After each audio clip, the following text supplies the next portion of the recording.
Welcome to the Outer Realm with Michelle and Amelia Pisano.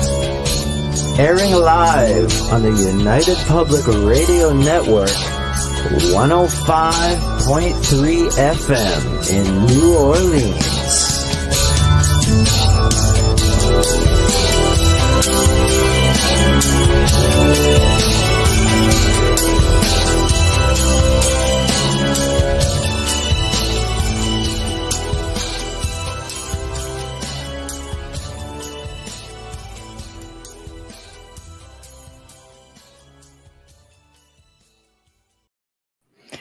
Good evening, everyone. Welcome to the Wednesday night segment of The Outer Realm. We are broadcasting live on the United Public Radio Network, UFO Paranormal Radio Network, 105.3 and 107.7 FM from the beautiful city of New Orleans.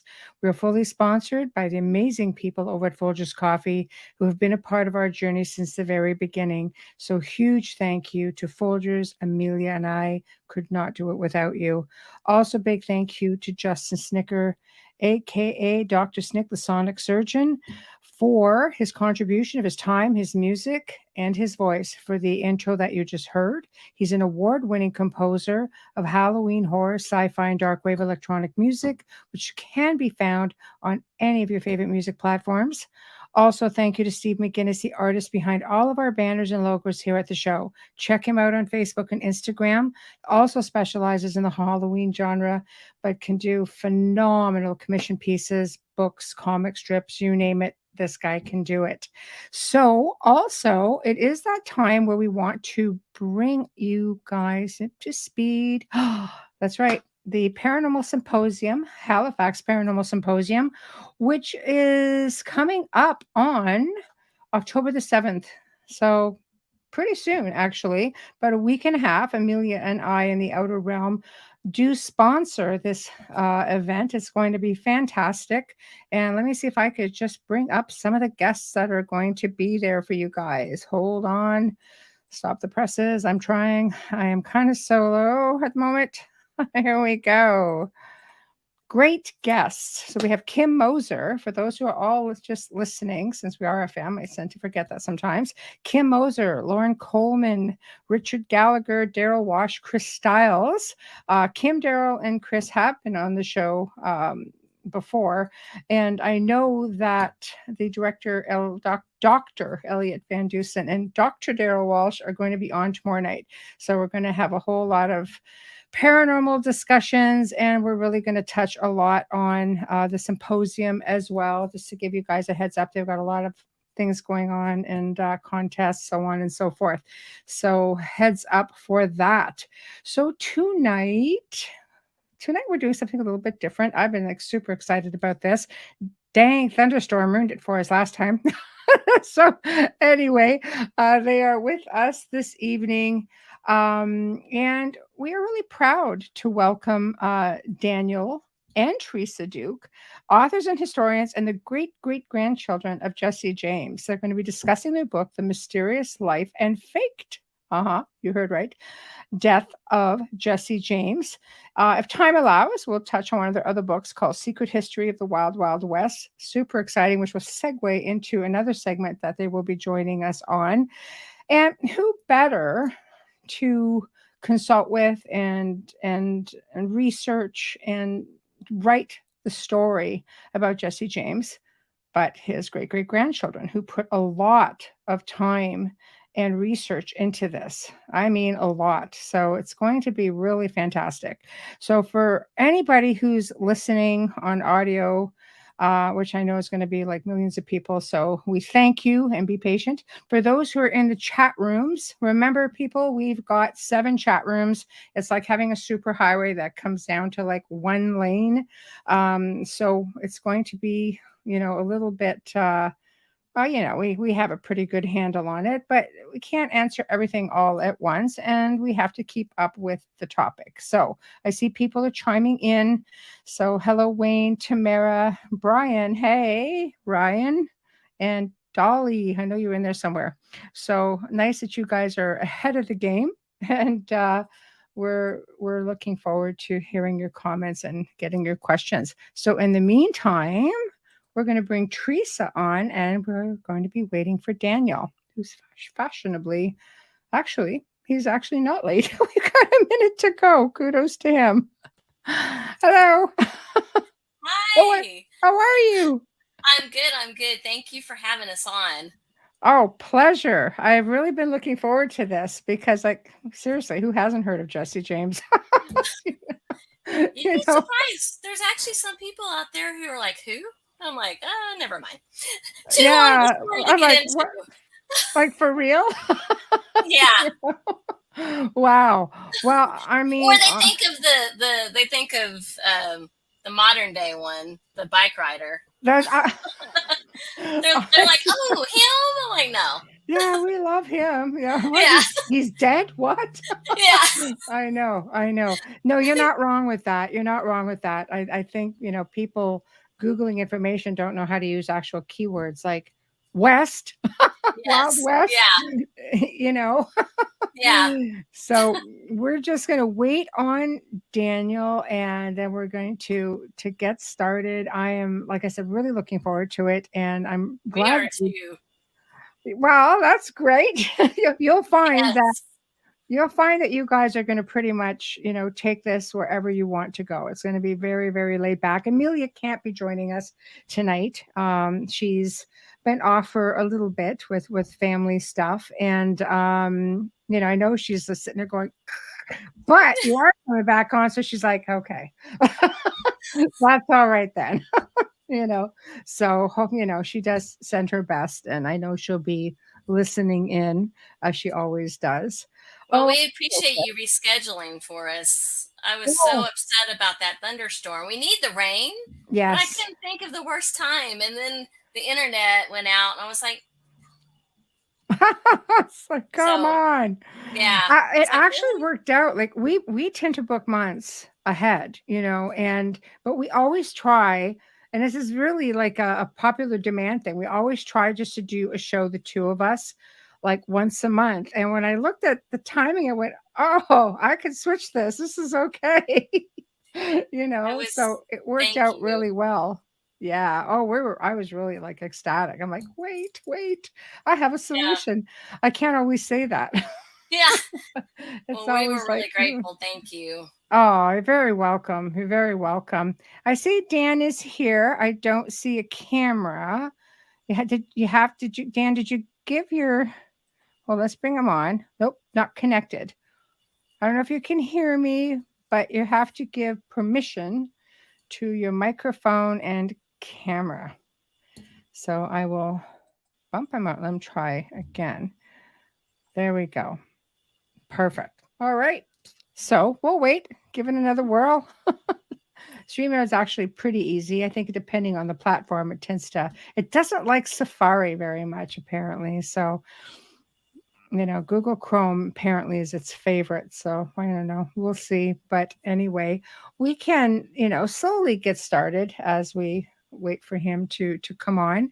So tell us about, I'll get to, the sort of humble beginnings with the two of you with everything, but tell us about your background. Well, um, I've been doing the research with my family for like over 20 years. We started with my mom. Right, Um, there's not a whole lot to tell. I work a day job. right, I do tech support, and I do have a handwriting analysis certificate where I can help authenticate signatures. right, Um, just kind of not a whole lot to tell other than the research we've done with Jesse James, and right, that's always my main focus. Even with my right. day job, I think it gets me in trouble sometimes because my mind is not really where it needs to be, and it's always on the other stuff, Right, on right, right. the main thing that we have spent our life researching. So Yeah, it's pretty exciting though when you think about it. I mean, when I started looking at my family lineage, it was just once you start hitting on things, oh yeah, it just snowballs, right? And then yeah, you have to keep going. You can't just no, stop midway and oh wait, sorry, yes, I do have to work today. Yeah.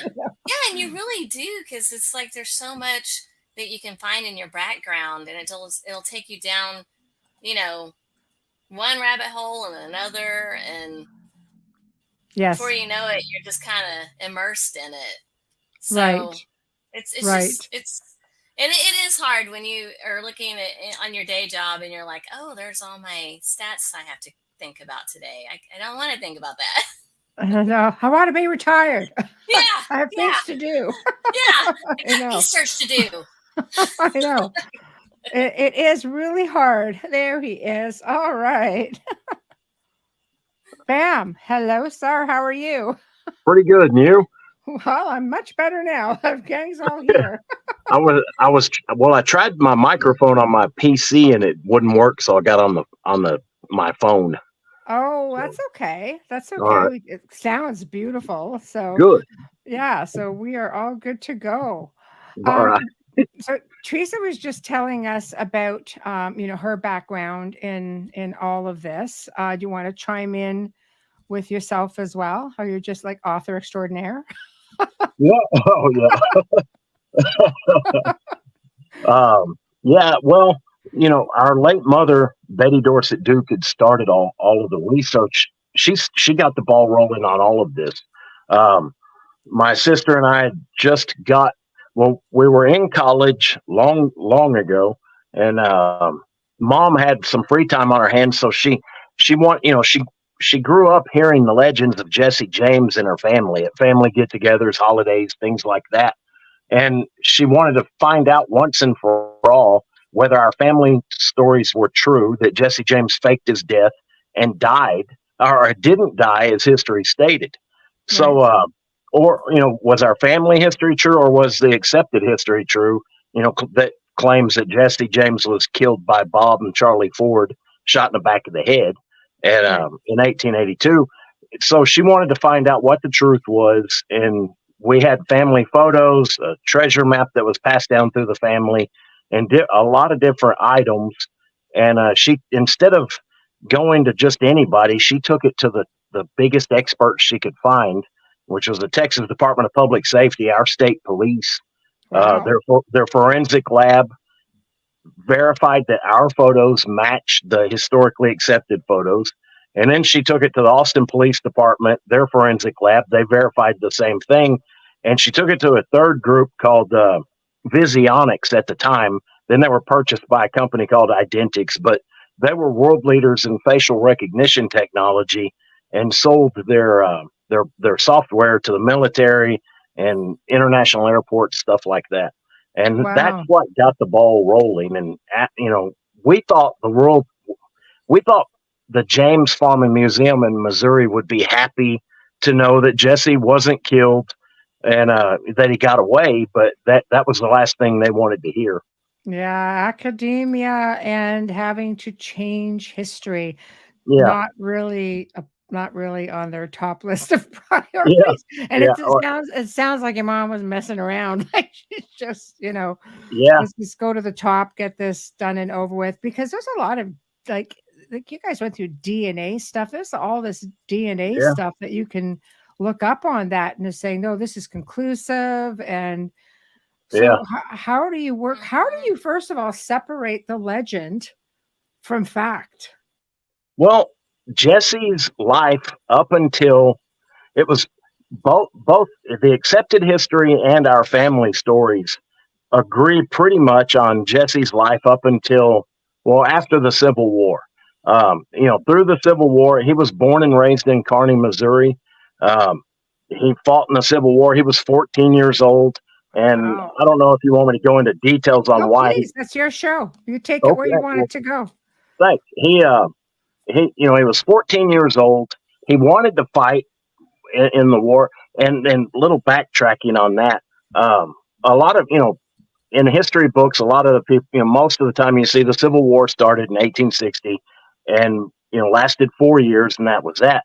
Well, in Missouri, in western Missouri and what's now Kansas, the fighting had been going on for about 10 years before that, almost 10 years before the official beginning of the Civil War.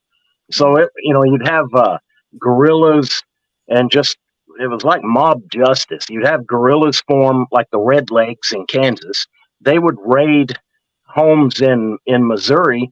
And, at first they were saying they were doing it to free slaves, but they were killing people, stealing everything they could get. One of the preachers on the Kansas side would kill preachers in Missouri and take their, whatever he wanted for his church, stuff like that. Wow. It got real bad. So Jesse's farming. He's 14 years old, and they live in western Missouri. Well, and a group of Union-backed guerrillas, the Red Lakes from Kansas, rode onto his farm. They strapped him to a plow and beat him real bad, and whipped him with their sabers, is what the flat end of their sabers. And then they tied his mom to a tree and whipped her.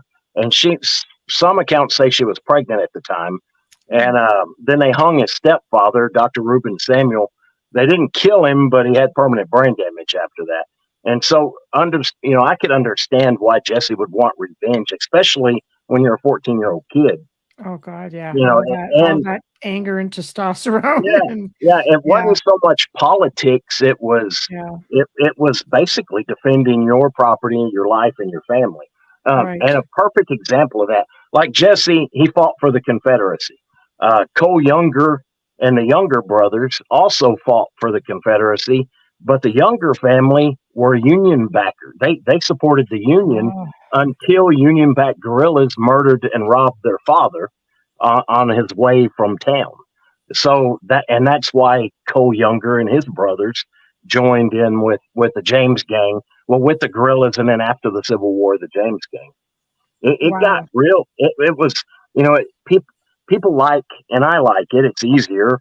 You don't have to think as much sometimes, but you want everything cut and dry, black and white. And gray, there's a lot of gray areas though, and much of history is just full of gray areas. I don't take it. I don't try to condemn anybody for anything they did in the past. There was most people, Hitler, I condemn, but I could ramble on about that. But anyway, it's a whole other show, man. You can't air us on YouTube though. Yeah, well, there was one quote I liked was it was from Louis L'Amour, and I can't quote it verbatim, but he said people should know not to judge. You don't judge people, or you can't judge people based on the canvas of their time.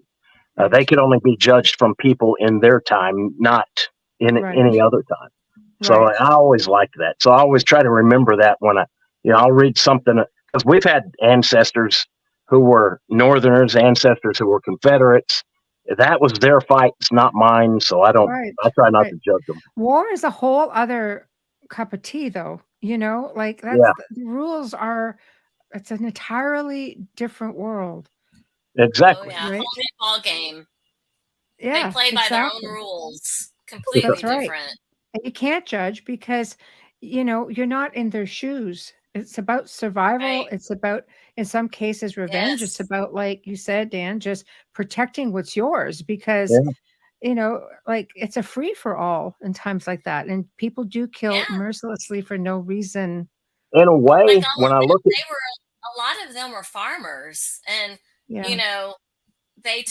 were farmers, and then they just turned into, guerrillas fighting to protect their territory, and they were just kind of thrust into it. Right. Well, and it reminds me of the way Jesse fought. I mean, he was one of the younger of the guerrillas. He was only 14 when he started, but he had a couple other friends around the same age. And in our current time, they would have been considered child soldiers. And it shocks me. Unheard of in our time. Yeah. Wow. I mean, the world they do this, in certain parts of the country. The world goes crazy over stuff like that. What was acceptable back then? I mean, they wouldn't take too kindly to that nowadays, Exactly. So he basically went in and at 14 years old, went in to protect the family honor and the family property and do his part. Yeah, and his brother Frank. Wow. Wow. Yeah. And they obviously survived the Civil War That's true. barely. Yeah, Yeah. Yeah, Obviously. and they Yeah. both did. Yeah. Jesse Wow. got shot. I think he was shot twice in the right lung, two different times during the Civil War. And One time he was actually trying to surrender. yeah, the first time he was trying to surrender at the end of the war, and he rode up, riding up to a Union picket, and they opened fire on him and shot him through the lung. They wanted to finish him off, and he escaped, and somehow he survived. But he literally he had to take care of his lung, dress it, or the wound Yeah. for several years before it finally started to get better. Yeah. Wow. So he did try to do the right thing, and surrender, but when he tried to do it, they tried to stop it, and so they were kind of forced into that lifestyle. Yes. I guess if that's what you know. But I mean, if you have to get clipped somewhere, the lung is the one, organ in the body that can, no, or the liver. Is it Oh the yeah, liver? The liver, one of them can regenerate and heal itself. So I think I it's believe the that's obviously liver. the liver. Yeah, I think Okay. it is the liver. Right. So the war is over and they go on. They've got a gang and they are doing this whole alleged Robin Hood thing, Yeah. which is Uh, what I love about this story. they they that without getting into another topic, well, they were branded outlaws. All the guerrillas who rode with Quantrell's guerrillas, that was a member of, or that's who Jesse rode with. It was Right. a large guerrilla outfit, and anybody who rode with Quantrell's guerrillas was denied amnesty at the end of the war. Right. And they were no worse than the Redlegs that they'd been fighting, for so long. But the Redlegs were on the winning side, so they were heroes, and the Quantrell's guerrillas were considered outlaws. And Right. they if they tried to turn themselves in like Jesse tried, you were killed on sight or given a quick trial and hung. So Wow. they got it, and there's no document proving it other than hearsay and from family and different books. Other authors had said this. Mhm. Basically, he was he was an outlaw. They were branded outlaws, so they lived up to that name. Right. And Right. they most of the tactics. Well, the tactics they were used to fighting a war. It was guerrilla tactics, and it worked great for robbing banks and trains and stagecoaches too.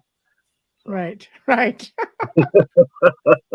So basically, big shoes to fill, big yeah, legend. I and mean, as for the Robin Hood side of it, John Newman Edward was a well-known journalist back in the day, and he had a soft spot for the James gang, the James Younger gang, and he wrote wonderful tales. He was basically their PR man the Yeah. wow. entire time for years.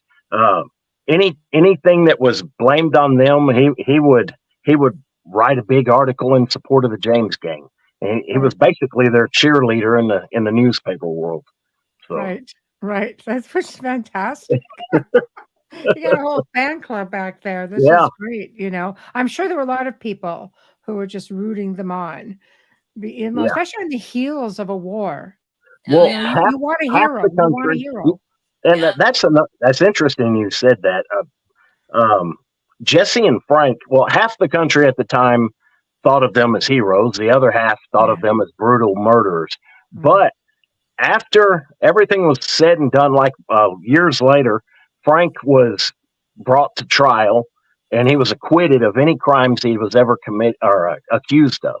He was Wow. acquitted, Yeah. and but the funny thing was he became a shoe salesman and did different odd jobs around the country. But some of his best friends were former Yankee judges. They were judges who fought for the North. And I Wow. thought that was it. A lot of people don't realize that. They think, oh, it's the South versus the North. Hmm. And, that war never ended for any of them. It actually did end. And a Yeah. lot of their good friends were Northern judges and politicians. Wow. Really? Yeah. Wow. That's fantastic.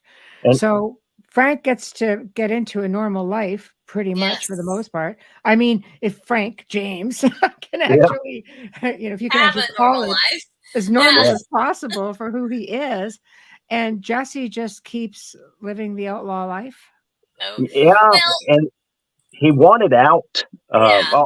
I didn't mean to interrupt you. Sorry, That's Teresa. okay. No, that's Uh, okay. Jesse had wanted Yeah. out, and he had tried to. A lot of people don't realize he tried to fake his death in 1879, Mm. um, and it didn't work. One of his fellow gang members, George Shepard, claimed to have shot Jesse in the back of the head while they were all riding through Indian territory, which is modern day Oklahoma. Right. And George said he shot Jesse in the back of the head and got to town as quick as he could, and got shot in the leg. He got a little scrape in his leg, and claimed that was one of the other gang members who tried to kill him because he killed Jesse. Well, a posse went out looking for the body. They never had a body. They never found anything. And then a few weeks later, Jesse was spotted in another town, and it hit the newspapers, and that chance was shot. Right. He couldn't fight, so they kind of set a precedence there. He was wanting out. He didn't want to keep up that life. He already had a family here in Texas before that, and then in 1882, his brother, or his first cousin Wood Height, was in a gunfight with Bob and Charlie Ford. Wood was sleeping with Bob and Charlie Ford's sister Martha, and Martha had a farm. Martha was also sleeping with her farmhand, Jim Gibson. So it was a little weird love triangle. A Yeah. fight broke out, and Woodhite, Jesse's cousin, shot the farmhand and killed him. And Bob and Charlie shot Wood, and that was the end of Woodhite. So they passed that body off. That's the body that was passed off as Jesse in 1882, when the world believed Jesse was shot in the back of the head. Right. So there's the body they were looking for. Yeah, and the funny thing is, people would deny it. Some of our opposition would deny that was the case. Of course, they have no proof, and there's photos. We have a photo of Woodhite alive and a photo of him in the casket. It looks just like the same guy, and we've got a lot of proof that with tons of proof that Jesse wasn't killed, as history said. But the one thing about Wood is Woodhite came from a wealthy family in Kentucky, and they loved their son. They would have wanted to bury him. Back then they would have wanted to give him a good Christian burial, the way Right. it was worded. And Yes. there's no grave for Wood, no known grave at all, and it's because he was buried in Jesse's spot, Wow. So passed off as yeah. And that's I don't mean to get ahead of myself. I get excited show. about this and I start It's rambling. your show, guys. Take it where you want. I'll keep up. I promise. But our late mother, Betty Dorset Duke, she spearheaded the investigation of the exhumation that was done in 1995. Professor James Stars from Georgetown University got together with the James Farm and Museum in Missouri, and they decided to exhume the grave and prove once and for all with DNA that Jesse died as history said. And our mom, and no pun intended, but she shot their story full of holes. Right. They used the grave they exhumed had multiple bodies in it. It had male and female bones in the same grave. Right. The coffin, well, that was in the Tupperware on the farm. But I'll get to that in a second. So the grave they exhumed had male and female bones in the grave. They couldn't get anything that revealed any DNA. So to test it against the family in Oklahoma who claimed to be related to Jesse, but were later proven not to. But I'm trying to not get ahead of myself on this. So they dig up the grave. It's got multiple bodies in it, and female and male. And the coffin that he was alleged that Jesse was said to have been buried in didn't match the coffin at all. The one they dug up didn't match it at all. So they couldn't get any DNA out of any of the bones to test. So there was the original grave that Jesse was buried in was on the family farm just a few miles away from the cemetery they did the exhumation at. In 1978, the curator of the museum dug up part of the yard, and he found a dog tooth, a hog tooth, some human teeth, and some other bones. And he put it all in a Tupperware bowl and kept it. And he would pass out little pieces of bone as souvenirs to people. But Jesus. that yeah, exactly. That's Well, just they like a claimed, sideshow thing. yeah, and of course they claimed that was Jesse's bones in that Tupperware bowl. And first of all, that's the furthest thing you could get from an Right. exhumation. But Right. so they had the bones in the Tupperware bowl, and Professor Stars, he wasn't a professor of forensics. Forensics was a hobby. He was a law professor. He claimed that was the only choice they had, was to test that tooth against the family in Oklahoma. And they tested the tooth and claimed that it matched. And he proclaimed to the world that was the tooth that told the tale. Found out later that all the background of that tooth, there's no chain of custody. It could have been anybody's tooth. It could have been somebody from the James family. It could have been anybody. Doesn't prove it was Jesse's. And the people who they tested it against in Oklahoma had a questionable lineage. They can't prove who exactly they're descended from. But for James Stars and the Missouri James Farm in Missouri were just trying to wrap it up real quick and make the world believe that was Jesse, and it ended up they have no proof at all. They ended up actually shooting themselves in the foot and making themselves look worse.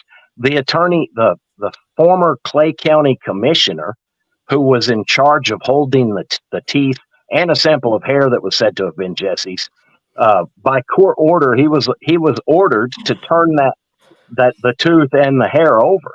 The hair he submitted, he told my mother and me to our faces. He pulled that hair out of his friend's head and submitted that.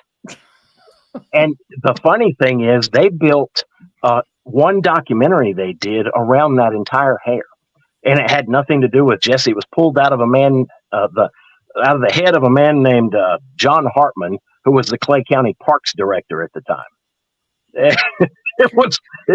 And all he would say about the tooth, he said, "I guarantee you the tooth had the same origins," and that's all he would say about it. Right. So hog? yeah. Well, when we came out with our late mother came out with all this, people Danny, connected to the James Farm. Go ahead. Also, tell them, Danny had a discovery during that time when they were doing the exhumation as well. When they came out with the results, they said they compared the supposed hair with the relatives of Jesse James, but Danny found some evidence showing that there was a question within their line of ancestry. Yeah, I mentioned that a minute ago, where they have no proof as to where they came from, Right. who they're descended from. There was a lot of questions. Yeah, there was a lot. It was wild, but they I can't remember where I was leaving off at. Something about the DNA, the tooth. The other thing, the hair. Professor Stars, being a law professor at Georgetown University, claimed that Missouri State had a law, because people asked, well, why don't you just exhume Jesse's mother and test the people in Oklahoma against her DNA? That's she would have the mitochondrial DNA they were looking for, because that's only passed down through a female line. And people started asking him that, and he claimed falsely that the state of Missouri had a law that said you couldn't exhume a body unless it died under mysterious circumstances or a murder, something like that. There's no such law. We went down to the University of Texas, and we're talking to attorneys there, or law professors, and one attorney, and they helped us look for any law, and there's no such law. He just made stuff up to fit his story. And also at Mount Olivet Cemetery, the whole thing was just a big joke. It was crazy. they were known to move the headstones, and they did Yeah. that because they feared the people would come in and try to steal Jesse's bones. So they would move the headstones. So they don't even know for sure if they were in the right grave. Yeah. There's Right. just so much to it with that exclamation. So let me back up 1 quick minute. How exactly does history say Jesse was supposed to have died, and where was he supposed to be buried? Like this, obviously, it's the cemetery you're talking about now. Yep. Okay. They said that Bob and Charlie in 1882 in St. Joseph, Missouri, that Jesse was living in a house there with his alleged wife and 2 children, and they claim that Bob and Charlie had joined the gang recently, but they were working for the governor who put a price on Jesse's head. The governor, by the way, was a relative of Jesse's, but that's another story. Another rabbit hole. Full circle. Another rabbit hole. I love it. Bob and Charlie, while the way the story goes is Jesse saw, he was talking with Bob and Charlie in the house, and he saw a picture on the wall. They called it a sampler. You know, those little crocheted things that say home sweet home, stuff like that. He saw that it was hanging on the wall and it was crooked or needed dusting. There's there's a couple of versions of that story. But anyway, he got up on a chair to either straighten it or dust it or both. And they shot him in the back of the head. That was it. That's the historical story. That's the end of it. But if you've ever been in that house in St. Joseph, Missouri, the ceiling in that room is so low, you'd have to be 5 foot tall or shorter to have to get up on to get on a chair to dust a picture. It's a very low ceiling. So there's stuff like that. There was supposedly an exit wound in the head. I mean, we can get into the forensics of it. We talked about the tooth and the hair, but there was a lady, I can't remember her first name. Last name's Babcock. She's with the New Mexico State Police, or was, and she's a firearms expert.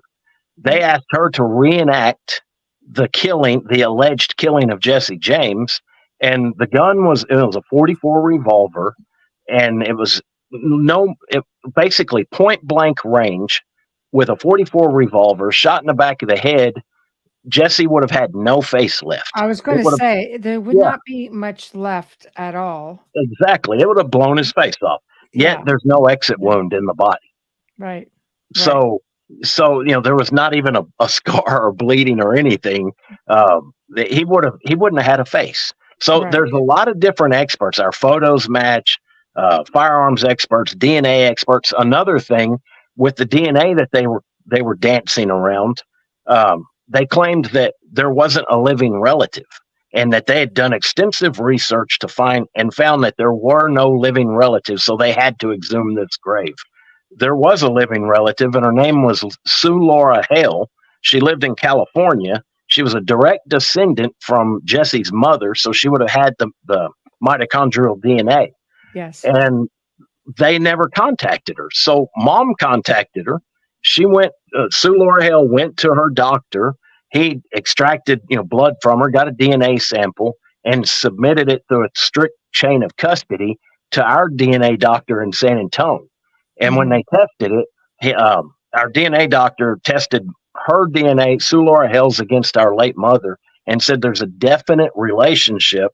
But if you want to, he said, in a case like this, you have to cross all your T's and dot all your I's.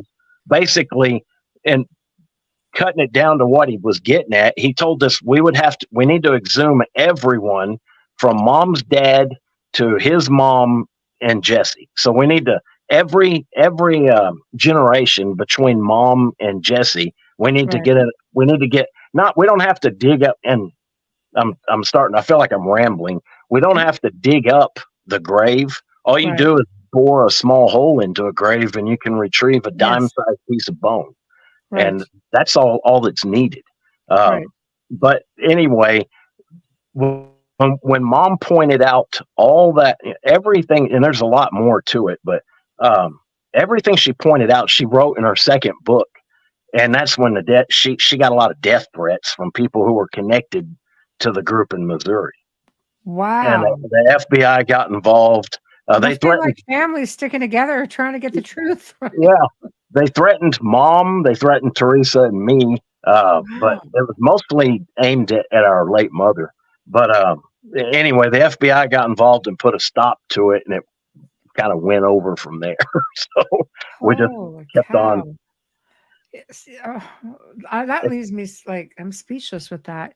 It's, I mean, here you are just trying to dig up the truth about your ancestry, and it's turned into a bit of a crapshoot, you know? yeah, Oh yeah, well, my mom went into it thinking, people would be happy when Yes. she, Yeah. that he didn't die. and Wait, so and it still seems so weird. It's like you've got an old West outlaw. He was an important part of history in that part of Yes. history. But Yeah. why would somebody go to those links to try to shut somebody up from searching for a truth? And we know they made at the time they were bringing in about $7 million a year at the museum in Missouri. And Right. we didn't want the museum. We weren't even trying. I don't know if they felt threatened for that, or if it had to deal with ego. I really don't Right. know, but it was really interesting at how far people go for an old West outlaw. Well, I mean, my theory would be, I'm a big believer. Okay, let me get my tin hat on. This might get a bit weird. So I'm a big believer in when, something comes up that you're trying to either bury or put out there, there's something else that you're trying to hide. So there's a lot Yeah. of mysteries surrounding, his life. And like when you mentioned, oh, we had like a treasure map. Where the heck did that come from? And Yeah, is that something somebody wanted to get a hold of? Or, like, I think it gets a little bit convoluted. Like, there's a trail of stuff in his life. I'm sure he's had many phenomenal adventures, so to speak. Some not so great, but some pretty interesting. that's true. Who would And not want a piece of that than an alleged family lineage? that I mean, makes you sense. guys can prove it, but this other family could not. So could that be part of it? Well, that makes perfect sense. Oh, and also before I forget, after the alleged killing, they had a coroner's inquest in St. Joseph in 1882. So the next day, they had this coroner's inquest, and they pulled the lady who was said to have been his wife. Her name was Z Mims. So they pull Z Mims into up on the stand. She gives her testimony, but they asked her, "How old was your husband?" She's allegedly been married to Jesse for years and had 2 children with him. Yet she didn't know how old he was, or if he was missing a finger or not. She didn't know. She didn't know anything about the guy who's supposed to be her husband. Yet she claimed that some jewelry was stolen from her house during all the commotion, and she could detail every last piece of jewelry she had. And I thought that was, there was a lot of odd things. And then they moved the body to the James Farm Museum a few miles down the road at Kearney, Missouri, where the James Farm was. They moved the body there to bury it. And Jesse's aunt asked Zerelda, who was Jesse's mother. She said, "That's not the Jesse I knew. Who is this?" And Zerelda was overheard by reporters saying she hushed her and said, "That's my rabbit's foot." Now, what mom would refer to her recently killed son as her lucky charm, basically, a rabbit's foot? So, wow. and then and it just keeps going. But and then there was legends of one of the pallbearers. Nobody knew who the guy was. They called him the Tall Stranger, and Teresa, that was a huge find she made. She found a photo in the Phillips collection, which we have in our book. It was of Jesse at his own funeral standing with his mother. Our great great grandfather, Jesse James, standing next to his mother at his own funeral. And at for anybody who doesn't know anything about that, it seems crazy that you would, if you're an outlaw and you're wanted and you faked your death, why would you even be at your own funeral? That does, Right. it just seems crazy. But the thing is, nobody knew what he looked like. The only Right. people who knew what he looked like were his gang members and his family. And Right. which is another reason the Pinkerton Detective Agency, who'd been at the time, they were on par with the Secret Service back in the day. They Right. didn't even know who they were chasing. Right. So, Well, they also they did a big write up on the funeral that day, and they were all talking about the mysterious pallbearer that no one knew who it was, and yeah. that's when we kind of came to the conclusion that was probably Grandpa Courtney, aka Jesse James. Wow. Yeah, and then when Teresa found the photograph, it matches our great great grandfather, whose photos have been verified by experts as being the same Jesse James. So it was just awesome that we actually have a photo of him attending his own funeral. You have to love that, though. It's Oh, pretty yeah. brazen. It's pretty brazen. Yes. Very. Very sure of himself. Yeah. Oh, yeah. So, I mean, yeah, that's just so.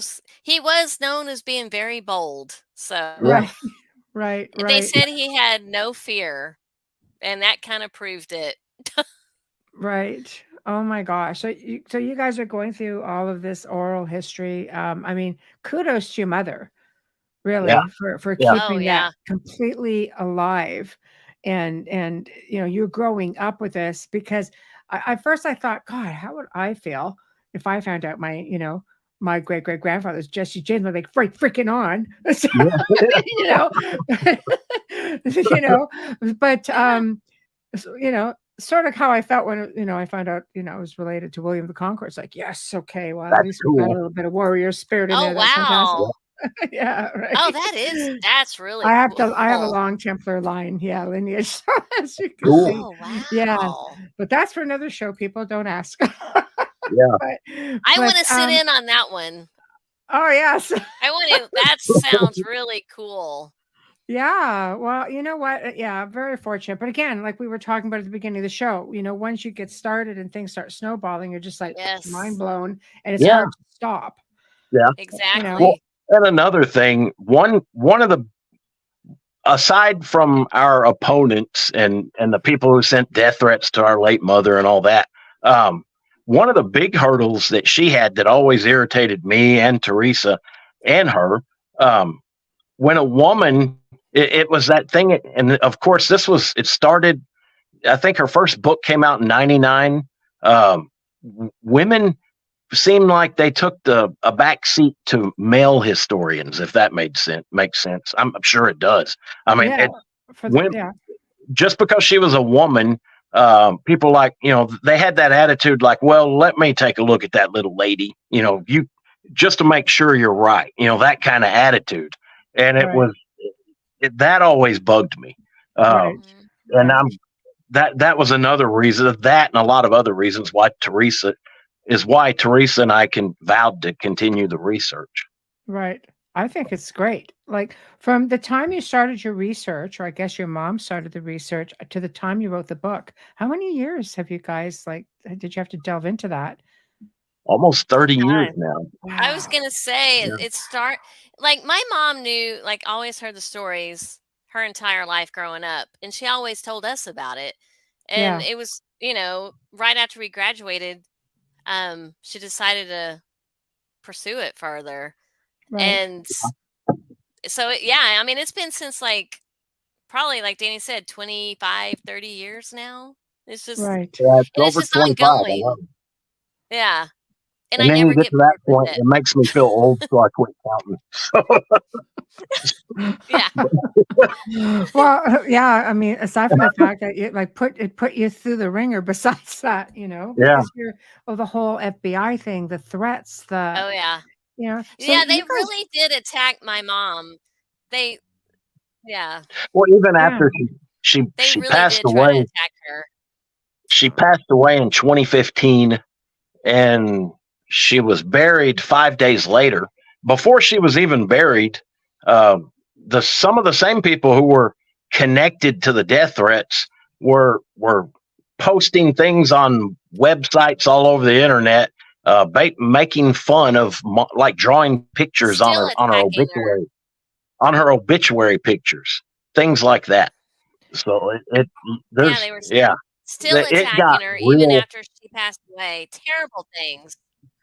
That's just, to me, So like, it was the more that they came, the more they attacked her, even after she passed away, the more me and Danny were like, we're just going to keep Yeah. going, keep doing it. yeah. Well, and it shows, in my opinion, that shows fear on their side. I was Like, gonna say, yeah, yeah, yes, so, that's just like, to disrespect somebody, um, and because you can prove lineage, they cannot. Therefore, it takes away that credibility as a researcher myself. Because I'm one of those, as any good researcher is going to get in there, find the information, cross-reference it as many times as you possibly can until you can't find anything else. And if you have somebody exactly. else who can't do that, it's shut the F up and Yeah, just And pick I, it. and I, you're right. Yeah, Right? and I think that's why they viewed her as a threat, because Yeah. she stuck she to the just kept facts. finding, yeah. Yeah. And she found sources to back up those facts. So, Yeah, and I think that's Exactly. why she was viewed as such a threat. So And I she was a think, woman. They didn't like well, that. that too, and she yeah, opened up the can of worms. yeah, Yep. Right? that's She's right. the one that was Oh, responsible yeah. for paving the way for us sitting here tonight, these books all being published and all being, Right. so the public, now the world can see it, and it shows the truth. And you're going to have Yeah. some opposition because they can't prove their truth. And That's hey, true. I mean, if they're listening tonight and they'd like to come on with you guys and share their version of truth, okay, Yeah, I'm not opposed to it if you guys aren't, but I think, you have to be able to back up what you say. You can't just turn into bullies thinking you're going to scare the other side off. It's not how it works, because the other side comes fighting with evidence, that's right. which brings me to it. So when you started your research, you started with photographs, you started, I mean, for you, your mom did a lot of the legwork for you, right? You got the DNA, and in the end, how did you keep going with that? I mean, you used handwriting analysis, Teresa, to put towards Yes. that research as well. Yeah. We Did you used get the certified handwriting so you could do it? analysis. Yeah. I actually did kinda. It kind of, I Too. found it fascinating, Right. and I went with it. Right. um, Good for because we you. did what kind of started that. We have his journal, and Oh, when wonderful. we were transcribing the journal for her first book, I located as his signature in there, J. James. And it was Right. his diary as James L. Courtney when he supposedly, moved on with his whole new identity. But Right. sure enough, we found his signature, J. James, in his Yep. journal. And Right. his initial JWJ. Yeah. And so that kind of did help me spur on to get certified, because Right. it was so I gotta figure this fascinating. out. Yeah, So, We had, and yeah, just his journal alone is interesting, right. because there's a lot of known gang member names in that journal Right. from So the right James there, gang. he's telling you the Yes, story, yeah, and he also was very paranoid in that journal. Um, he lived out on an old farm in Blevins, Texas, when he did create this new identity. Right. And he would mention in his diary how people would come out and they would say their name, and then he would put, like, in parentheses, or so they say. Like, he was yeah, so paranoid. Why would a Mm, normal farmer just, be that paranoid? He didn't right. trust anybody who came out there. Right. Well, now, I mean, with DNA, which brings me to this question, has ancestry got y'all as officially the descendants? Because that would shut everybody up. Did you use like ancestry.com to get additional information, or did you have to, since you already knew that, We his don't great use grandpa?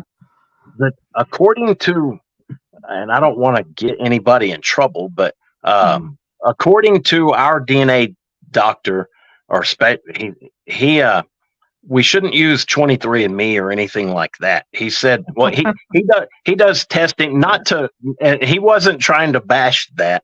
It's Yeah. got its purpose, but he said, well, he does DNA testing for state and federal agencies and police, different cities, and he said, and this is his words, 23andMe has its place, but it has no place in the court. When it's Right. good enough to convict. And he gave me one example, and this is a horrible example, but he said there was a girl in Missouri who had been abused by her brother, her father, and her grandfather. They all lived in the same house. Right. She got pregnant by one of them. And this was a couple of years ago. I'm sure it's even more advanced now, but they identified exactly which one. He said, with that DNA being that close in a family, I mean, that wasn't the first time. That was like I guess a common practice in that family. Right. But he said, when their DNA is that close and you can pinpoint which one of those three was the father. That's yeah. Yeah. He said that was just one example he used, but they're not as thorough. Like, they don't do the extent of testing that exactly. It's like generic. Even when I got mine done, I never dealt with any of those. I went to an actual, like, national lab and got everything done. We did too, and that's what we did. Yeah, and we do have the DNA connection. So we put our, we submit. Mom had hers tested against Jesse, or against Sue Laura Hales, who they both have the same mitochondrial DNA, but I don't know why I felt the urge to put my sample in the DNA bank, so it's forever there. But I don't know why. But anyway. Well, that's okay. That's okay. So as you start uncovering mysteries regarding Jesse James, and I'm sure Frank and the gang, what were the most interesting?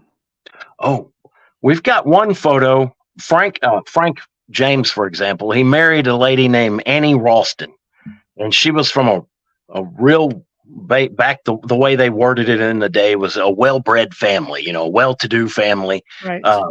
And they didn't like that she fell in love with an outlaw, but I guess most parents wouldn't like that. But so Frank and Annie eloped. They ran off and got married, and it was always a question as to, nobody really knew where they got married. And we had found a photograph. Finally, our late mother found it. There's a photograph, and we have it.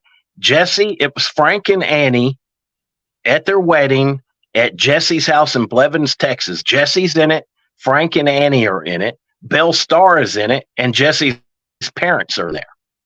and also people from the Blevins area who have been identified by their descendants, some of whom still live in Blevins. So that was you couldn't get a better photo than that for us anyway. Other people hated knowing about that. Right. But it's the truth. It just shows, and the fact that Belle Starr was there. I always thought she was a very cool character, and there's a lot more to her than, like, history thinks they call her the Bandit Queen, but nobody really knows what she did. She was like a facilitator in the underground. If you stole a herd of cattle and needed to find a buyer, she'd find the buyer. And politicians, she took care of problems for different judges and politicians, outlaws. If she was kind of like a little mob boss. So it was interesting. Yeah, very cool that it was a woman. Yeah, very strong woman. Yeah, and she and Cole Younger was one of the gang, the James Younger gang, but Cole and Belle Starr were said to have had an on again, off again love affair throughout the years, which it was always that interested me. But when Belle Starr was killed, she was in Oklahoma. She had cleaned up her life. She was riding her horse from town back to her house, and was some man shot her from the bushes in the back with a shotgun. Oh, cowardly way. Yeah, very cowardly. Yes. So, right. And there, right. but that She was must just, have known too much. yeah, she probably did. You know, I'm going to That ask you. could be.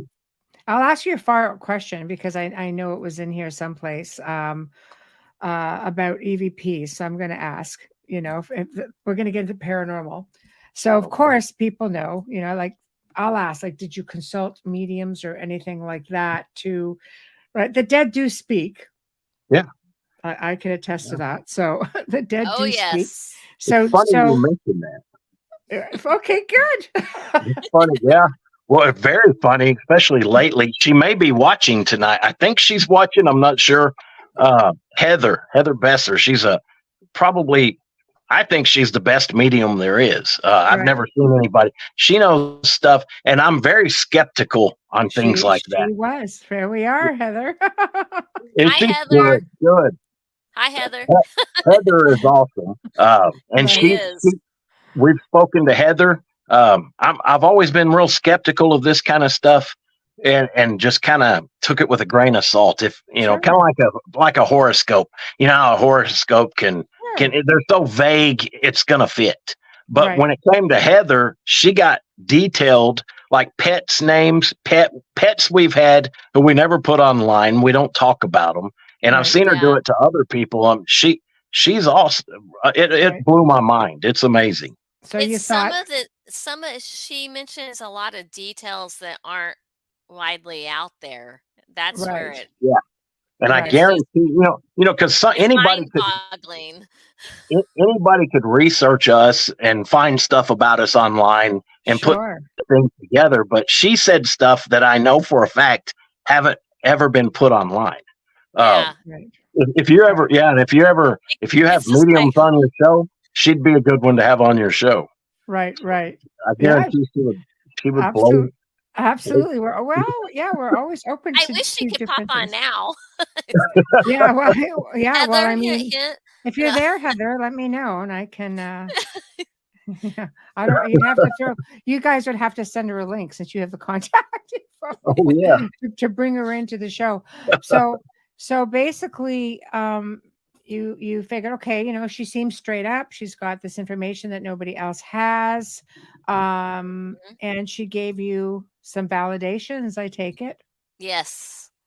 Very nice. Especially on the theory about who we believe was buried, what height. Right. Yeah. And here's another interesting thing, talking about Heather. Her spirit guide is Etta Place. And that was, with Butch Cassidy and the Sundance Kid. Right. Yeah. Etta Place, Laura Bullion, Butch and Sundance. That's her spirit guide. She said, well, I won't tell you her whole story. I'll let her tell you one time. Right. So, but it's amazing to me. Right. And she has really a lot of things. We have a lot of factual stuff we can back up, but then there are things like just speculation that we have, speculated on, but she's confirmed that for us. And that's just a real good feeling to have that confirmation on the things that we can't back up with. Sometimes it's what kickstarts things. For me, it was my deceased grandfather would come through with all this stuff, and he'd leave things on my PVR. I'd be like, okay, who put this on the PVR? It's nothing I would even watch. I know it wasn't me, and everybody in the house like, I don't know what it is. So then, Grandpa comes through on a reading, like a month down the road. He goes, well, now she gets it. Well, thank you for that, But when I watched it, I'm like, oh. And then he's like, okay. And then they get the ball rolling, and he spearheaded all of that from the grave. And I went on and did all of the physical, scientific and DNA and all that stuff. It's funny you mentioned that because we've never really discussed this, but when my mom did kind of really get really into it, there was this feeling that was so thick in the air that I could Like an even feel it. electrical charge. It was like an electrical charged atmosphere. And it was Right. to the point like where she was like, that's kind of what really did spearhead it. And we didn't ever mention that, but it But no, was, but she was she part of heard, it. She still wanted to yeah, be part of it, it right? was And almost push you like this. guys and Yeah, it was something in the air that just seemed like it was pushing her to do this. And yes. And like so, yeah. what you had mentioned earlier, you know, we can get the DNA. We've got all the census records, birth certificates, death certificates, all of these records, his diary, photographs, all of that. And it tells a great story, but there's a lot of details that facts and, paper records, DNA, that it can't tell you the story. And there's always going to be, there's always going to be some mysteries surrounding anybody throughout history, and that's where the medium it seems to it fills in not just normal gaps, but some of them are mind-blowing. It's like, oh my God, it I've opens never even up other doors. Like I have equipment that talks, like very expensive equipment that talks I had designed. So I mean, and a spirit voice will come through, and it's that person. Yeah. And it's almost eerie at first. You're kind of like, oh, and when you're hearing it from them, and you're hearing the voice, and it's familiar, it's sort of like comforting in a way. So you take the information and for what it is, and it's almost like for me, my grandfather's like, I'm sitting there having a conversation with my grandfather, and when he's done, he goes, "Okay, well, call again soon." All right, whatever, Grandpa. And then I you get all of the same stuff validated by different people, gifted people, so that because I mean, I just to prove a point, I would read with 3-4 different people whom I felt were really amazing, and they all validated one another. So it's like, okay. Oh, wow. See, that's really, it helps. It did for me really because you have to remember, I got spearheaded by a dead guy. Your mom at least was alive. Yeah. Yeah. I totally like, okay, so my dead grandfather's telling me all this stuff. I really need to get into something that's going to validate some of this for me, because I have a really logical brain, and it's really, really tough because when you research, you want to see what's black and white. You want to touch it. Yeah. You want to be able to, you want it to pop you into like another place and say, okay, exactly. And you can't, and that exactly right. And that's where I think the spiritual side of it combined with the science, the logic, the facts make it adds to the story. It adds a huge part to the story and fills in the blanks that you wouldn't have otherwise been able to find. Right. No, it's true. It's true. And I just want to make a comment. No, I don't find it eerie at all. I've been hearing dead people my whole life. It's just sometimes when you have, like, my grandfather's been dead like 30 years, it takes you back a minute. It's just like, it's an emotional. I think very it's much that so. Emotional connection. Very much so. It's like, because because as a medium, like I hear dead people, I see dead people, and I'm completely okay with that. But when it's someone so close to you, it's still like, because you realize, like, I really miss that person, and I haven't heard this person's voice in a really, really long time.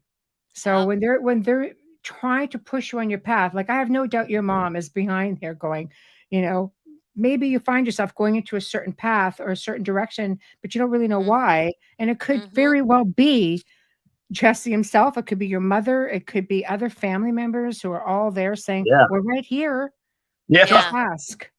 Right. Next thing you know, you find this article. It's like, where'd this come from? They're like, right. Yep. Oh, yeah. Well, that's like when Teresa had mentioned earlier about that the electrical charge. It's like the air was charged. You could feel it. It was thick electricity. It would always show up. We're researching, we're doing everything we can do, you're making headway, and then you come to a brick wall, and you don't know what. We never gave up. We would just start looking at everything. and just hoping we'd find a piece that unlocked that door. And then around the time where you feel like you could give up, although we weren't going to, that's when that would happen.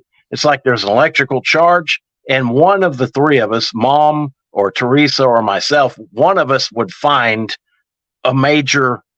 just a major find that would push the whole thing forward. Right. And I always wondered, was that help from the other side? Was it just, why that electrical charge? It was, I don't know. I think it was spiritual help. Actually. I also feel like it was just. I have a hard time admitting that, but I do think it. So. Hey. Well, I think it was journey, guys. destiny pushing her. I think it was destiny pushing her. It was destined to come out, the truth. Right. Yeah. Well, maybe he was pushing her to tell the truth, because it is a story that needs to be told. I mean, at any point, you find the signatures, Jesse James. Did he at any point, to your knowledge, like just come out and say, "No, man, I'm Jesse James"? Like, come on. And people are like, yeah, of course you are. No, really, I am. Yeah. Because I was looking his new life so well that people like, sure you are. Yeah. Because I remember looking through the journal, and I was like, one night I was just combing through it, and I was like, why couldn't he just put some kind of hint somewhere in here? And then later that night, I took a break and I came back, and there it was. And I was like, oh my God. Yeah. They did a pretty big hint, I would say. It doesn't get better than that. Yeah. Right? Yeah. That's true. Yeah. And I mean, it was crazy. You would think that Frank somewhere along the line would have slipped up, because you're born, you're raised with your brother. Yes. You go through thick and thin. You just almost die together. You just go through all of this, and how all of a sudden you just say something. You're just calling him something entirely different. Like, there had to have been something there. And Frank, there's not a whole lot on Frank, and that is another person. I would like to know more about Frank after he went on, to live his life. And it's always been focused more on Jesse. Right. And I want to know more about Frank. So I don't know. Right. No, maybe they'll hear that and they'll bring something to us, I hope. Yeah. Well, hey, you never know. I mean, he took a back seat. You have that term, your brother's keeper, and Jesse was the prodigal son for whatever reason. Right. So Frank was more serious and quiet, and Jesse was more, the bold risk taker. So there's a funny story about that. First of all, Mom always said she felt sorry for Frank because it was Jesse and Frank, not just Jesse. Yet Jesse was the one everybody remembered. And we always wondered, was it because of his name? It wasn't just his name. He has a cool name. Because of his alleged death. Everybody wants a hero. Yeah. And why do people get more famous when they die? This guy was murdered, cold blood. That's right.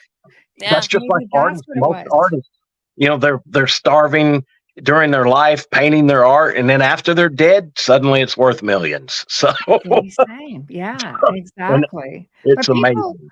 People want to know, like here. I'll give you an example. Here, it's just a basic question.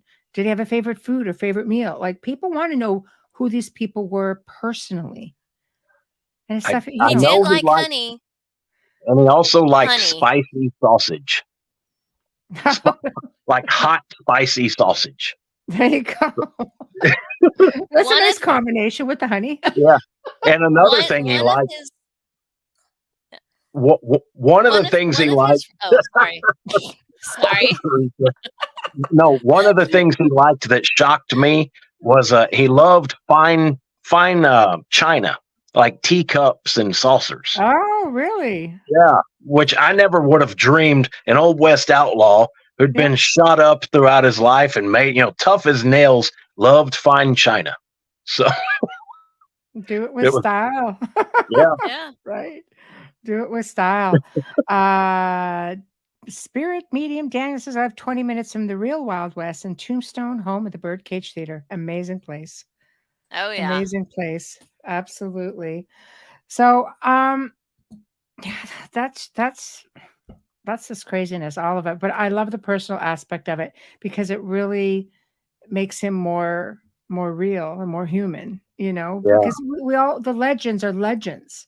Oh Yeah. yeah. We look at them larger than life, and sometimes we forget that no, these people were real. They were Mhm. human beings that had lives, they had, families and likes and dislikes. Like, are you guys still discovering things about him, or have you pretty much got everything? I don't think we'll ever stop. Well, like we've gone over a little bit on on how he didn't die, as history said. Yes, Uh, yeah. some of our evidence that we've found over the years, things like that. But then there's a lot more to him. Yeah, Um, well, let's go. We've the technically have about 40 minutes. okay, well, So the go. treasure the Yeah. treasure map, for example, Yes. that was passed down through the family. My late great aunt Judy, she was something else. She was a character, but she handed them. She had the map, and then she passed it on to my mom. She passed the map on to my mother, and we couldn't figure out what the map was showing. It was just geometric figures, and it had code written. The code was fairly easy to break eventually, and Mhm. it told dollar amounts in gold, greenbacks, and silver. He called cash greenbacks. Yeah. So it was gold, greenbacks, and silver that he buried, but there were no topographic marks or anything. And I Right. thought, oh my God, this is insane. I don't know how anybody could find that. Well, then Right. later on, of course, I kept that on the back burner, but just always wondering where do you start for something like that? And then, over the years and during research, we'd hear stories that Jesse and his gang were part of the Knights of the Golden Circle. And the Knights of the Golden Circle were a secret organization, kind of like a Masonic organization, only they were pro-Confederate. And during the Civil War, they were basically like the spy branch of the Confederacy. And they would everything they did was meant to slow the movement of Union troops, burning Mhm. bridges, tearing up railroads, stuff like that. And then after the Civil War ended, they were said to have changed their mission from. Of course, the war was over, so they lost that. But they wanted to refund a second Civil War and gain money any way they could. Enough to refund a second Civil War. And Right. I thought, okay, maybe that sounds like two football teams who are rivals. One Right. loses, they always want a second shot, that kind of Right. thing. Right. So going on with that, I started researching as much as I could about the Knights of the Golden Circle. And I'll say right up front, they lump people in like Albert Pike, Jesse James, and others. And there's Right. no proof that Jesse or Albert Pike were any part of that. There's no proof. I've never, or if there is, I have yet to see any proof that they're a part of it. Right. But it's easy to lump people into a group when you don't have written records or any proof. Exactly. You can say anything. But you got I a mean, they map. could say Captain Kangaroo was in it, and who's gonna Yeah. prove them wrong? So, Right. That was but true. they had this. There was a treasure template that, according to the Knights of the Golden Circle lore, they allegedly got all the money they could any way they could, and not only once they got it, they would bury it. They'd rob a shipment on a train, they'd bury the gold, stuff like Right. that. And they didn't just bury it in any place; they buried it according to a template, a layout that they already had. And Mhm. and I there was a guy who came out. He was a hoaxer. He claimed to be Jesse James. Back in 1945, I think is when he came out. His name was J. Frank Dalton. He's been proven to be a hoaxer. He also claimed he was Kit Carson, claimed he was a U.S. senator, all kinds of stuff. Oh, But the boy. guy his handler wrote a book about him, and there were things in it that he obviously knew something about the treasures, and he knew something about Jesse and the gang. He wasn't a part of the gang, but he had more knowledge than a person should have. Right. And so we got to look in. I kept researching these the template and kept that on the back burner because I didn't have a scale to it. And you can see it in my book, or you can even do a Google search for like Knights of the Golden Circle treasure template, or you can type in KGC treasure template, and you'll probably find it. It's a rhombus with 2 concentric circles and little, it looks like bird tracks and stars, stuff like that. Well, I had that, but I didn't know the scale. It's hard to find anything if you don't have a scale on a map. So put that on the back burner. Couple years later, Wagner Carr, he was the former attorney general for the state of Texas. He was also involved in the Kennedy assassination, the Warren Commission, stuff like that. He was real interested in Jesse James. So he would call my mom and they would talk. And at first he didn't like her. Well, he didn't like her because she wasn't backing his story. And he ended up being they ended up good friends before he died, and he wanted her to write a book about him. But long story short, he sent his driver out to show my mother and I where 3 large catches were recovered by, according to him, according to his driver, the people who recovered the treasures here in Texas, one's just right down the road from me, about 12 miles away. The Texas Rangers oversaw the recovery of the treasure. And I asked Wagner Carr, I said, well, where did the Texas Rangers take it? And he never would answer me. I didn't think he would, but I had to try. But he showed us 3 locations, and I thought, okay, now I know exactly where these locations were. I wonder if that template would somehow line up with that. So I got the template, turned it into a transparency, got onto Google Earth, laid the template over it, and played with it, and it matched up not only with those 3 sites, but it was right on Jesse's property in Blevins, Texas. So I thought, okay, it blew my mind. I thought, I finally have it. Now I've got a scale. Well, and then years later, it kept going from there. But the template, it turns into, there's 3 of them. They're all the same shape. There's a large, medium, and small. It's 3 of them. They turn it, everything about the scale, the dimensions, everything to do with that template ties in with Christian, Jewish, and occult Kabbalah. And it goes on and on back to that. Not only that, it ties in with the Kabbalistic tree of life. There's also a template in that shape that stretches from Bruton Parish Church in Williamsburg, Virginia, to Victoria Peak, New Mexico, where a large treasure back in the 50s, actually it was the 40s or 50s. I'll have to look at that again. When they recovered that treasure, it was allegedly $3 billion in gold. The one that was in Victoria Peak, New Mexico. Right. And where did this all come from? Like, these are just heists? There was an old man named George Romey, World War II vet, 32nd degree Freemason. When he was a kid, Jesse was an old man. Jesse died in 1943 at the age of 97. George lied about his age when he was like 14 and joined the war. He went over to Egypt and that. Wow. But before he joined, before the war started, he was about 10 or 11, and Jesse hired George to help him and swore him to an oath. They moved 700 bars of gold and buried it. And George drew the map exactly where they buried it. He said everybody, when he got back from the war, the 3 boys who helped him were dead. They died in the war. He was the only one that survived of that group. And all the old men, Jesse and 3 of his old friends, were all dead just of old age. And he said he swore an oath, so he never went. But he thought enough of our mom. He said, I think that would belong to you. You're in it for the truth. You're not making up stuff. You honor the past. And so he told us where it was. Well, it turns out that treasure, where he located it, at the time it wasn't, but now it is. It's on Fort Hood Military Reserve. There's no way I'm going on that. Yeah, that would be impossible. No. Wow. It was 700 bars of gold, each weighing 15 pounds each. that's more gold than Jesse and his gang stole during their entire criminal career in that one catch. Yeah. And he buried other catches around Oklahoma, Texas, different Would you places. think he was burying them for this organization then? Yeah, and it's not the Knights of the Golden Circle; it's Freemasonry. It's Right. tied in.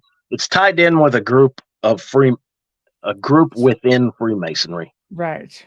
And Right. I'm a Freemason. I'm a Scottish Rite Freemason. Very But nice. and it was then that's why I became one. It was Yeah. one of the reasons why I became. Good. I understand. Yeah. Right. So, Like understand the whole Yeah. movement of it. Yeah. Well, Yeah. when I got into it, and I know this sounds corny, who wouldn't want to find a treasure? I would love to. Yes, Even so. now, I would love to find a treasure. But my reasons have changed completely. In order to figure out how the treasure templates worked, the scales, the dimensions, I had to study things I'd never dreamed I would look at. Prior to that, I thought Kabbalah was something Hollywood celebrities did with a red string around their wrist. And that's as much as I knew about it. Afterwards, I found out that's a topic in itself that's so deep, you could spend several lifetimes and never really know all of it or even half of it. So it's true. It's true. I know. And I read about, well, Aleister Crowley. He's not considered a nice character by most people. But he was so far ahead up here, and the whole, magic schools and things like that go some of his writings I found answers to the questions I had. Jewish rabbis from the past and the present. Just studying everything I could. And Christian Kabbalah, that one's a mystery to me. There's a lot of writings from the past about Christian Kabbalah, but it kind of disappeared. I really don't know. I know Rosicrucians, some consider themselves Christian Kabbalists. The Jesuits, I know. Exactly.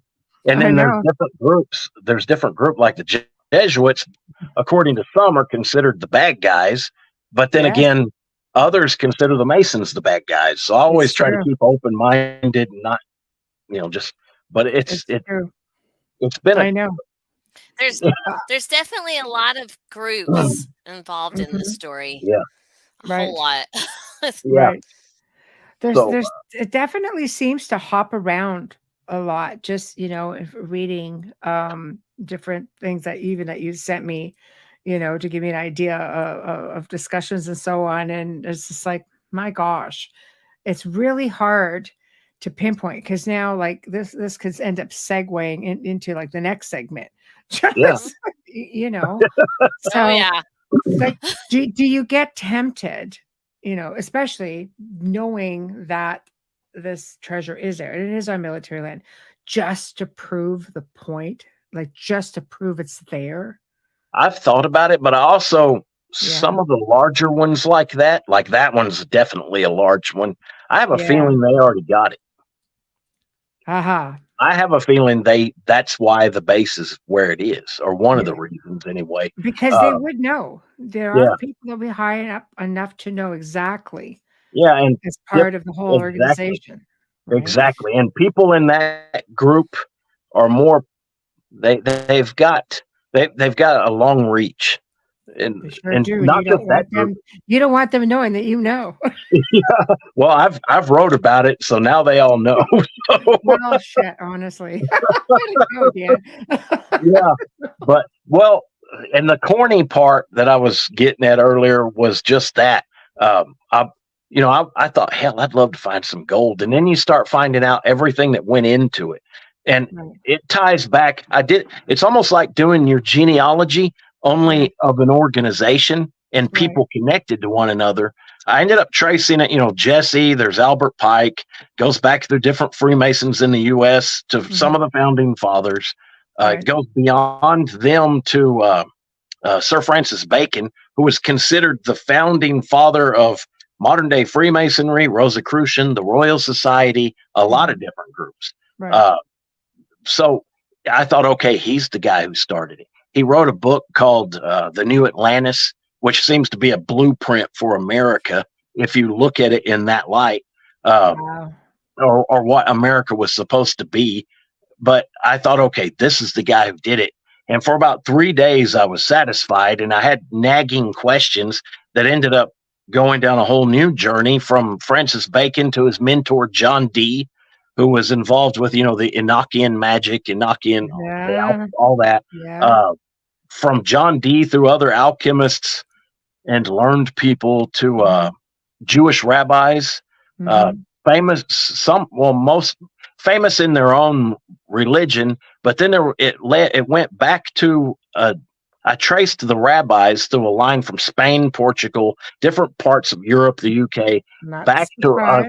a rabbi known as Rashi, who was the favored court guest of Hugh the Count of Champagne, one of the founders of the Templar. I know. And I thought, oh my God, it will went. I had no doubt on this, so I wrote the book and I submitted it, and I thought, oh my God, now there's no turning back. People are going to think I'm crazy as hell, and I didn't know the publisher had sent a copy of the book to the current Knights Templar Grand Master Timothy Hogan. Ouch. He wrote a glowing endorsement of my book. And in his endorsement says that I cracked part of the code dealing with the Templar treasures from the temple in Jerusalem. Which will be the next segment in November, guys. I look forward to I it. know, I'm sure people are just like, what? So yeah, that definitely will be interesting. But that's what I'm saying, where your research has led has just taken you down a rabbit hole that I'm sure you did not expect, because when people think Jesse James and Frank James, they sure in hell don't think Masons and Templar societies and Templar treasure and people just don't think that. No, especially my on mom, this side of the world, like you don't. My mom really didn't know when she was doing this just what she was opening up. She just thought people would be happy that Jesse faked his death and lived to be old. Okay, so with that being said, you think that's why you're getting so much resistance on everything? It could be, and actually, what plays into it? I think you hit the nail on the head. It's interesting. One of the funny things, I remember when I first joined the Masons, I thought, okay, finally, now I can talk to people who know exactly what I'm talking about. Right. Most of the guys in the Blue Lodge don't know anything about that. I mean, they're good guys. I'm not trying to talk bad about them, but they don't know anything. A lot of them don't know much about the Templar and that topic. Right. If that makes sense. When you get higher up, you start learning more, but in a different light completely. Right. So. Right. Yeah. Well, I mean, that's not something that anybody, I mean, especially back then, like they really were secret societies. And now they seem to be more open about it. Like I have a collection of what they would call odd fellows, which were very okay. Well, I actually bought out an Odd Fellows Lodge, and I have other pieces. Oh yeah, because I mean, all these poor guys are like 90 years old, and their furniture is like 500 freaking pounds, and you know, so they're just like, can you just clear it all out? I'm like, yeah, of course I can, because I love thrones and stuff, right? That's pretty cool. Oh, I do. And these things are like one of a kind because they were done by the prisoners of a prison in their city. Wow. Or town at the time. Yeah. As a rehabilitation program. And the prison's also closed now. So I've got these original pieces of hand carved masterpieces. Like the Grand Master's throne has to be like, 8 feet tall. Wow. I know. It's just that's really cool. I'll send you pictures. I'd like to see it. Oh yeah, unbelievable. So I understand, and they tell you things like, okay, well, here's some of the rituals, and they give me these booklets, and I'm just like, holy crap! Oh wow! I know. I'm like, they're real. They're like, oh yeah, go ahead. Wow. Because they're just, I'm sure it's not like the real hardcore stuff. That stuff never sees the light of day. But you never know. I'm getting props, and I'm getting I have like ceremonial swords. Oh, wow. And Grandmaster swords. And I'm just sitting here thinking, they're just loading up the truck. So that's really cool. It is That very is. cool. I was very honored to have it, to be Yeah, entrusted with I it. think art. If unless I'm mistaken, like in cemeteries, I love looking at the old sides of cemeteries, Yes. and you'll see their initials. That it's IOOF, International Yes. Order of Oddfellows. Yeah, Yes. Yes. yeah, Yeah. And and then you have that up there and the different symbolisms and and there's so many other groups. There's like the Knights of Pythias, and then there was okay. groups like the Order of International Order of Improved Red Men.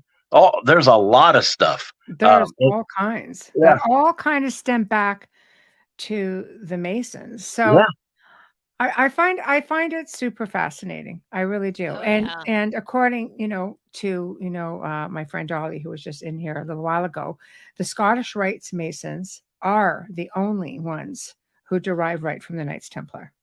yeah, Yes. Yes. yeah. That's Right? what I've heard. Yes. But Yeah, I Right. actually read that today. I was doing some more research. there's also the York Rite. It's Yeah. interesting because on the when you after you're a third degree, a master mason, you become a master mason. That's the third degree, and Right. then you can either go Scottish Rite or York Rite. You can do both. I know a lot of guys who are both, but I haven't gone York Rite. I went Scottish Rite, and if you get without getting Mhm. into any details, I'm having to watch Yeah. myself on some things, but Of course. um, like on the York Rite, the top of that one is Templar. You're a Knight Yeah. Templar, That's right. but it's interesting. It It's just is interesting. yeah, It is interesting. For sure it is. but I love the Scottish Rite, and I can say this. I mean, I can say anything that's in print. If it's Right. in print, I'm allowed to say it. So, Right. and there's a lot in print. You can find just about everything online. Right. But the esoteric side of it, the Scottish Rite is more esoteric, Right. and in Louisiana, they're more esoteric than most of the other states. Well, the keepers of knowledge. Yeah, Louisiana's Scottish Rite can perform certain rituals that the other states can't, Right. and I thought that was interesting. That is very interesting. Yeah. It is. There's so much in there, and I find it interesting that you sort of picked up the torch and that you have your great grandfather who somehow was in the middle of all of this. And I also have another friend who they found proof of a settlement in Wisconsin of Knights Templars that came in a really long time ago. Wow. So they worked their way through. Now this site hasn't even been like totally researched yet, but they have found things there that have symbols that have only been seen in the Holy City. Oh my God. I'd love to know. Love to see that. I would just like to know where, because I can hook you up. Okay. I will hook you up. That would be wonderful. Because they would have come in and they would have worked their way. They would have worked their way down. Oh wow. And from probably from Scotland, a lot of connections to the Native American Indians. Yeah. Lots of them. And this is on a reservation. Oh my God, that's really cool. I think he's the Grand Archivist. I know another Freemason who's an author, William, not William McCann. It's a different guy. Dang, William Mann. I'll have to get. Anyway, he's an author. He's also a Templar or a York Rite and Scottish Rite, and I think he's the Grand Archivist for Canada. Of the Scottish Rite, I believe. Anyway, he's a member of a tribe as well, and he talks about the Templar and the natives. They got along great. Oh yes, there's stuff surfacing everywhere, and that would tie in. Locations loaded. I often wondered. Quanah Parker, he was a famous Comanche chief. Right. We talked to his grandson. My late mother talked to two of his grandsons, and their wife. They were both married to the same woman. She was married to one, and he died, and then she married his brother, and he was also a chief of the Comanche. They were descendants of Quanah Parker, the last great Comanche chief. Jesse buried some gold on Comanche land in Oklahoma, and it was allegedly 2 million in gold back then. So that, Wow. I don't know how much that'd be worth a lot more today. That would be But worth a lot more. the thing about, without getting into it belongs, Yes, of it course. sounds corny because I sound like those old guys who are like, it belongs in a museum. I But know. but it's the relationship with the Native Americans and the Templar and Right. people like Albert Pike. He had a great relationship with a lot of different tribes, Cherokee and others. Mhm. Uh, Right. Very good. He would represent, I think it was a Cherokee tribe or Choctaw. I think it was Cherokee. Albert Pike represented them in a legal case against the U.S. government, and because of Albert Pike, the government paid the natives a large sum of gold. I love that. That to me I is love really it. cool. So I think a lot of stuff was hidden on native land. I do too. I mean, How far north did Jesse go? he I'll went tell you if you're warm. well. Yeah. Well, Northfield, Minnesota is I think the northernmost robbery he'd made or Right. documented robbery. But there are people that say he was up in Wyoming, Canada. Albert Pike was in Canada shortly after the Civil War, just because he didn't want to, people were after him. After Right. Abe Lincoln was assassinated, Albert Pike went on the run, and Right. then he was pardoned later and came back. But Right. and it's not just Jesse. That's another thing. Here's another cool thing. In the diary we have, Jesse's diary, he mentions a trip he and the guys went on. And it was him and known gang members. It was basically without saying it was like, tell us you robbed it without saying it. If you look at where he was, lines up with old news articles of robberies that happened. Same time, same area, everything. They went to Shreveport, caught a riverboat, went down to Natchitoches. Yeah, Natchitoches. I think they call it Natchitoches. Yeah. Well, there's Natchitoches on the Texas side, Natchitoches on the Louisiana side. But anyway, he rode back. He and the gang went north. They stayed the night at a man's house. It was named Gervais Fontenot. And I thought, who's this guy? Anybody he mentions, we would research everything we could on these people. So I'm researching Gervais Fontenot. He was a retired U.S. Marshal. I thought right off the bat, that's odd. Why would Jesse have anything to do with the Texas Marshal or U.S. Marshal? But Jesse's father-in-law, his wife was Mary Ellen. Her dad was a Texas Ranger. Captain. Captain Thomas Hudson Barron. Captain Barron, what a lot of people don't realize is Texas Rangers back in those days, one day they're rustling cattle, the next day they're a Texas Ranger. It was just wherever they got money. Who's left standing? Yeah. You're now a ranger. Exactly. So, and I wondered if it was the case with Gervais Fontenot, the former U.S. Marshal. But the cool thing about Gervais, I found his family's genealogy, and Gervais, according to their genealogy, is a nephew of Jean Lafitte, the famous pirate. Wow. And it just ties in. I thought, okay, pirates, outlaws, this is getting weird. But it's Freemasonry tied a lot of those people together. Yes. And it was almost like a network, just like the Templar used to do. I mean, Templar, after they were banned by the church, a lot of those guys were said to have become pirates. So, I mean, it's not really that far. There was a branch of them that did, yeah. But like you had mentioned earlier, when we first started this, it's like, we thought, okay, he's an Old West outlaw, end of story. We didn't, in our wildest dreams, I couldn't have come up with this kind of stuff. Templar treasures, pirates. And I think what happens is when you learn in school or in just human nature is to categorize everything. It's like, okay, he's an Old West outlaw. He belongs in the Old West in a little town, and they shoot guns, and that's that. And then, these other characters do their thing. There is no gray area, but there were. And I think it bothers a lot of people when they've got their mind mentally, they've got everything categorized and stacked up real nice and neat. Then something jumps out of that box and it throws the whole thing out of order. And I think it causes a lot of people to have different types of reactions, if that makes sense. Right. No, it absolutely does. It goes against the grain. Yeah, it does. You It know? does. Yeah, But it goes and against the grain. that goes back to that old saying, the truth is stranger than fiction. It Right. truly is. Right. I agree. I agree.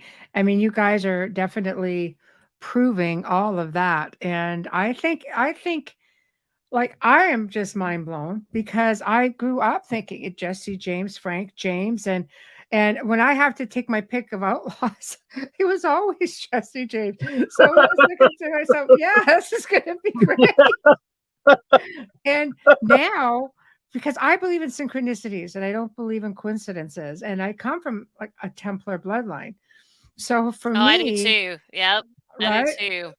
And I think that when things tie in together, I'm sitting here kind of thinking, this is actually pretty amazing. Yeah, I love it. I love it. really. So I know. So, guys, we're coming up to the top of the hour. So I want you to hang in Okay. when I sign us off, and I'm going to fill you in on a couple of things. But tell everybody how to get a hold of you, where to buy the books. I'm going to pop the book right back up here and do this one. This is the one we've been talking about. Let me get rid of the banner so we can. There we can see Teresa's name as Yeah. well. There we go. All right, shoot. All right. Yeah. Our book, Teresa. I'm sorry. Now I'm getting tongue tied. Our books, you can find them at anywhere books are sold: Barnes and Noble, Amazon, Simon and Schuster, our publisher, innertraditions.com. There, and if you want to learn more about us, you can go to our late mother's website, which is jessewjames.com. jessewjames.com. Oh, And okay. See, I didn't have that one. his middle name was Woodson. My site is under construction right now. I Okay. don't know what I did, but I messed it up. So, Oh. but mom's site's still going, and she's got a ton of information on there. Right. And yeah, let's see. I'm trying to think of anything I may have missed. Do you know of anything, Teresa? No, just we're on Facebook. Yeah, I Facebook, think Twitter. All of you're your on links will be in Instagram. here. Yeah, Oh I'll make yes. sure all of your links are in here. So maybe just fire me off the Jesse James one, and I'll put it in there as well. Okay. So when people come on, they'll be able to find it. Just click on it and go to the books. All the links that you sent me are actually Okay. in the broadcast. Oh, great. Good. Yeah, Thanks. try to make things a little bit easier. So so now I just have to go through some technical stuff. Bear with me. So guys, we have come to the end of another fantastic segment. Let's not forget this guy right here. There we go. The Halifax Paranormal Symposium, which is, of course, Halifax, Nova Scotia, in Eastern Canada. And there's going to be some great guests. You know, Amelia and I, of course, the Outer Realm, are sponsors of the symposium. So that's an even like cooler thing to Yeah. remember. So I wish I could actually get there, but unfortunately, it's just my schedule. Like, good luck. I just can't seem to catch up with anything. But here are the guests for this one-day event, which is Kim Moser, Lauren Coleman, Richard Gallagher, Daryl Walsh, Chris Stiles. Daryl Walsh and Elliot Van Dusen will be on tomorrow evening, so you guys will have to come and check them out. So their podcast is called The Dueling Parapsychologist. They're a hoot. They're a lot of fun, really knowledgeable. Chris Stiles has been on. A lot of people will remember Chris from the Shag Harbor investigation, which was really huge with the Canadian and U.S. Navy when this happened back in the back in the 70s, I think it was. So really, he's going to talk about a lot of things. So definitely prep up and get ready for that. And in the meantime, again, big thank you, because I didn't do the sponsor ID or anything right smack in the middle of the show like I was supposed to, because I was just like, so, my bad on that. So anyway, big thank you to Folgers Coffee for sponsoring us tonight and every night. We appreciate you so very much. Thank you. Big thank you to Justin Snicker, aka Dr. Snick, the Sonic Surgeon, who is an award-winning composer of Halloween, horror, sci-fi, and dark wave electronic music, which can be found on all of your favorite music streaming platforms. He is the voice in the music that you hear on the intro every single show. Big thank you to him. Big thank you to Steve McGinnis, the artist behind our banners and logos. Check him out on Facebook and Instagram. Tomorrow night, as mentioned, we're going to have Dr. Elliot Van Dusen and Dr. Daryl Walsh. So tune in for that. It's going to be a hoot. Till then, guys, behave. We'll see you tomorrow night.